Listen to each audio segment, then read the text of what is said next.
इस प्रकार के सवाल और विचार एक ऐसी मानसिकता से आते हैं जो संगठित धर्मों से पैदा हुई है।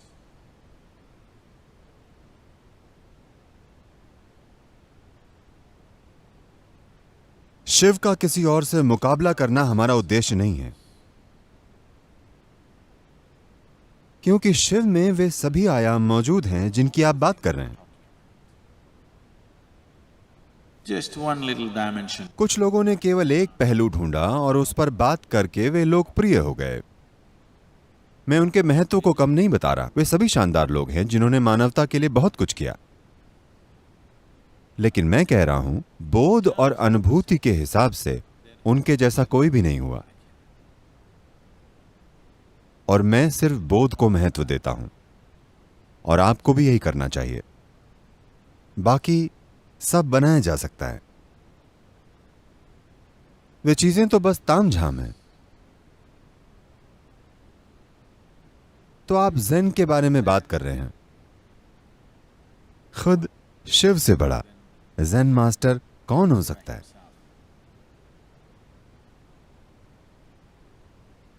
कि कोई सामने आया और उसके अपने बेटे को समझ नहीं आया कि वो कौन है। आपने गुइटी के बारे में सुना होगा, ज़ेन गुरु। गुइटी हमेशा ऐसे करते थे। वो बात करते हुए भी लोग उन्हें देखकर सोचते, ये मुझे उंगली क्यों दिखा रहे हैं?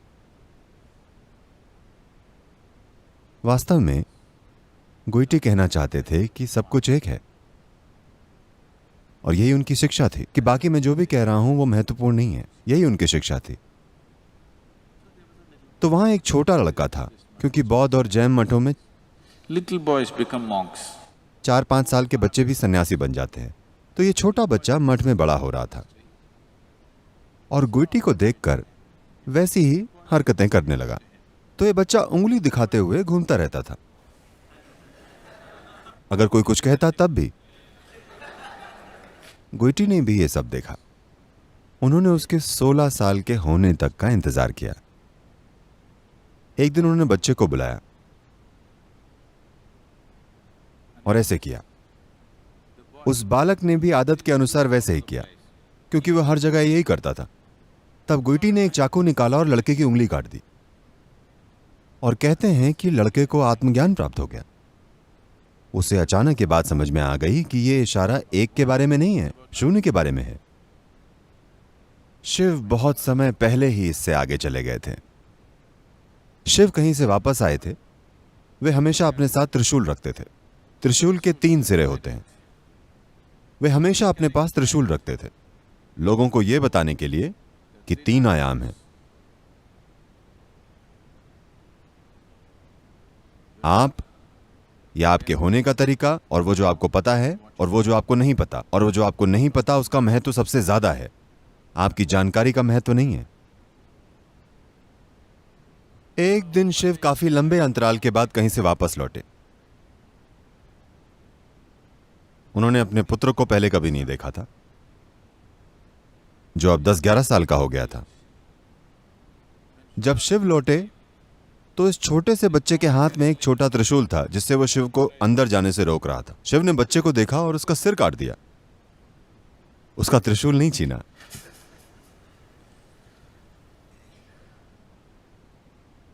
और फिर थोड़ा ड्रामा हुआ और फिर उन्होंने उस बच्चे के शरीर पर एक गण का सिर लगा दिया और वो एक बुद्धिमान बालक बन गया।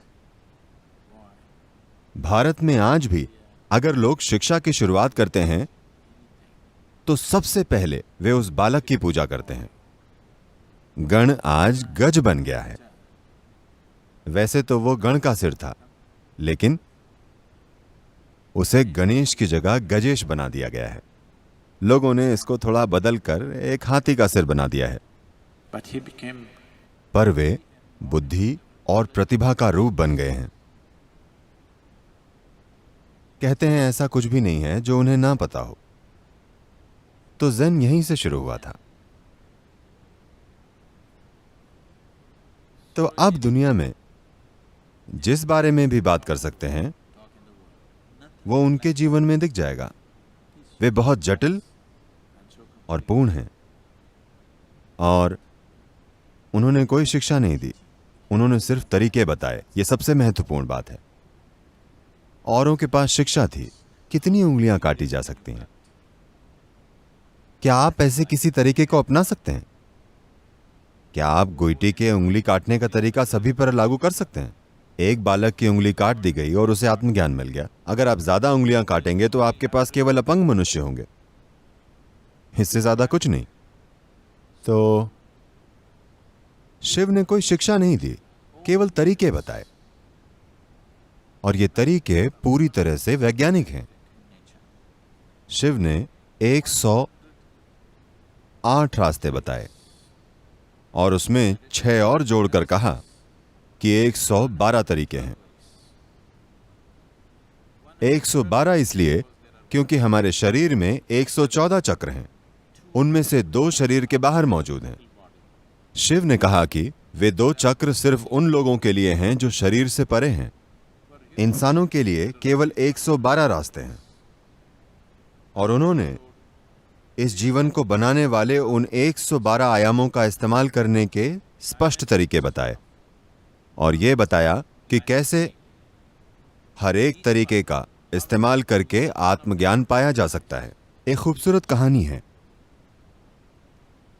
जब शिव 7 ऋषियों को जीवन की बनावट के बारे में सिखा रहे थे, तो इस दीक्षा का एक गवाह भी मौजूद था। वो गवाह आनंद तीर्थ की तरह नहीं था। वे पार्वती थीं। वे आत्मज्ञान प्राप्त कर चुकी थीं। शिव ने पार्वती को बहुत ही अपनेपन के माहौल में आत्मज्ञान तक पहुंचाया था। पर जैसे ही शिव 7 ऋषियों के साथ बैठे, वे खोज के बिल्कुल अलग आयाम में उतर गए। पार्वती के लिए बहुत रोचक था कि जो अनुभव उन्हें इतनी आसानी से मिला, वो इतनी जटिल प्रक्रिया है।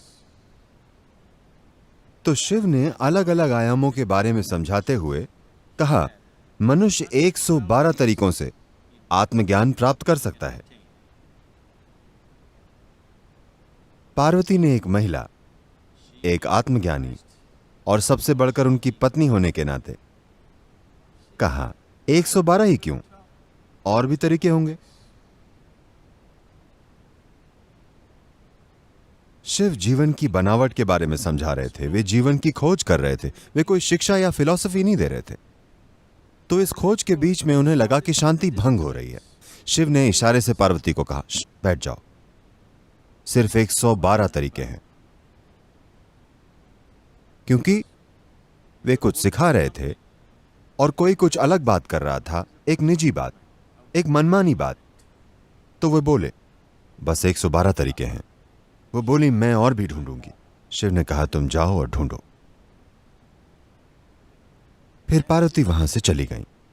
वे पहले ही आत्मज्ञानी थी और आत्मज्ञान प्राप्त करने के अलग अलग तरीके खोजने लगी। कहते हैं, काफी सालों की साधना के बाद वे वापस आईं। शिव तब भी सप्तऋषियों से बात कर रहे थे। पत्नी होने के नाते वे उनके पास बैठ सकती थीं, पर उनसे एक सीढ़ी नीचे बैठीं। वे हार गई थीं। वे चाहती थीं कि सिर्फ शिव को पता चले, ना कि सप्तऋषियों को। वो बस आईं और अपनी हार मानने के लिए थोड़ा नीचे बैठ गईं कि जो चुनौती उन्होंने दी थी वो उसमें हार गईं। तो वो नहीं चाहती थी कि दूसरों को पता चले, पर वे चाहती थीं कि शिव को पता चले। तो 112 तरीके हैं। शिव जीवन की बनावट के बारे में बात कर रहे हैं। कोई फिलॉसफी, कोई शिक्षा या सामाजिक महत्व नहीं, बस विज्ञान। हम सामाजिक महत्व को जोड़ देते हैं, just to make it, rounding it off. नहीं तो यह कुछ ज्यादा ही वैज्ञानिक हो जाएगा। इस विज्ञान से अलग अलग गुरु तकनीक बनाते हैं। उन्होंने तकनीकें नहीं दी थी, उन्होंने सिर्फ विज्ञान दिया था। जिन तकनीकों का आप आज इस्तेमाल कर रहे हैं, चाहे वो स्मार्टफोन हो, कंप्यूटर हो या कोई गैजेट हो, सभी के पीछे एक विज्ञान है। आपको उस विज्ञान से मतलब नहीं है, आप बस तकनीक का इस्तेमाल करते हैं। लेकिन अगर किसी ने विज्ञान न समझा होता तो आपके पास तकनीकें ना होती। सरल सॉफ्टवेयर बनाने में जिन एल्गोरिदम्स का इस्तेमाल होता है वो बहुत जटिल होती हैं। कभी कभी आपकी ईमेल अजीब सी भाषा में दिखाई देने लगती है। क्या आपने देखा है? आपको लगता है क्या मैंने ये टाइप किया? आपके लिए ये बेमतलब है, लेकिन किसी और के लिए इसका मतलब है। इसी वजह से ये काम करती है। Now, यहां हम केवल ध्वनि तरंगें या साउंड वेव्स का इस्तेमाल कर रहे हैं। जब मैं बोलता हूं तो ये एम्पलीफायर्स मेरी आवाज को बढ़ा देते हैं और ये ध्वनि तरंगों के रूप में फैलती हैं। मान लीजिए यदि मैं आपसे फोन पर बात कर रहा हूं तो मेरी बात ध्वनि तरंग नहीं बनेगी, ये इलेक्ट्रोमैग्नेटिक वेव बन जाएगी और वहां पहुंचकर ध्वनि तरंग बन जाएंगी। जब ये यहां से वहां तक जाती हैं तो फोन पर बात करते समय ये यहां से बैंगलोर तक ध्वनि तरंग के रूप में नहीं जाती, ये कुछ और बन जाती हैं। अगर आप उसे सुने या उसे महसूस करें तो ये बिल्कुल अलग होंगी, पर कोई उपकरण इन्हें फिर से ध्वनि में बदल देता है जिसे आप समझ पाते हैं। तो जो शिव ने कहा वो बस शुद्ध विज्ञान है। उन्होंने तकनीक की बात नहीं की, उन्होंने ये काम सप्तऋषियों पर ही छोड़ दिया कि वे किसी खास दिन अपने सामने बैठे लोगों के लायक तकनीकें बना लें। अपनी जरूरत के आधार पर हम गैजेट बना लेते हैं, लेकिन विज्ञान एक ही होता है ना? विज्ञान बिल्कुल नहीं बदलता।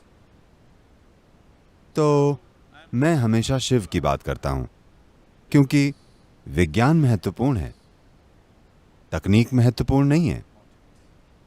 विज्ञान महत्वपूर्ण है। तकनीक बनाई जाती है, तकनीक हम खुद बनाते हैं क्योंकि एक मूल विज्ञान है, उसका इस्तेमाल करके हम कुछ बना लेते हैं। जिन उपकरणों का आज महत्व है शायद कल उनका महत्व ना रहे। ऐसा हो चुका है ना? कितने गैजेट जो हमें बहुत उपयोगी लगते थे वो अब उपयोगी नहीं रहे क्योंकि नए गैजेट आ गए हैं, लेकिन विज्ञान नहीं बदला। तो किस तरह के गैजेट हम बनाते हैं ये इससे तय होता है कि हम किसके लिए बना रहे हैं और इस समय किस चीज की जरूरत है। तो इस संदर्भ में जिन अन्य गुरुओं का नाम आप ले रहे हैं उन गुरुओं में और जिन्हें आप आदि योगी कहते हैं में बहुत बहुत बहुत बड़ा अंतर है। वे सभी तकनीकी लोग हैं। उन्होंने इसका एक आयाम समझा और उस पल उनके सामने बैठे लोगों के लिए एक खास तकनीक बना दी। वे लोगों के काम आई और उस पल यही बात जरूरी थी। पर हम आदि योगी को वैज्ञानिक आधार की तरह देखते हैं। आज ये महत्वपूर्ण है। आज जब मानवता बहुत से कारणों से ऐसी स्थिति में पहुंच गई है, ये जरूरी है कि इसके मूल विज्ञान को मजबूत किया जाए।